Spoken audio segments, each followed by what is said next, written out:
Hello বন্ধুরা, আমি আসলে আজকে আপনাকে দেখাবো যে স্মৃতিসৌধ ভিতরের দিকে। তো আপনি নবীনগর, এটা নবীনগরের মধ্যে স্মৃতিসৌধ পড়ছে। আপনি এখানে আসতে চাইলে সকাল 10টা থেকে বিকাল 5টা পর্যন্ত থাকতে পারবেন। এখানে কোনো টিকিট লাগে না।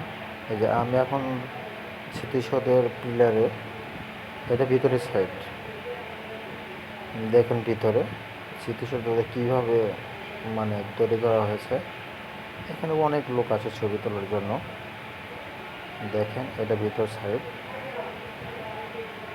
অনেক বড় একটা স্মৃতিসৌধ। দেখেন একটু ভিতরের সাইড, এই যে অনেকে ছবি তুলছে। অনেক সুন্দর একটি জায়গা, অনেকে দল ধরে এখানে আসে দেখার জন্য। ভিতরে সচরাচর কেউ ঢুকতে পারে না, আমি ঢুকেছি দেখেন আপনাদের দেখানোর জন্য। দেখেন অনেক সুন্দর, এটা ভিতরের দিকে।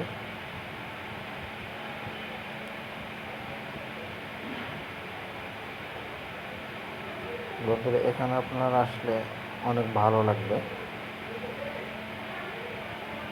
দেখেন অনেক বড় একটি স্মৃতিসৌধ।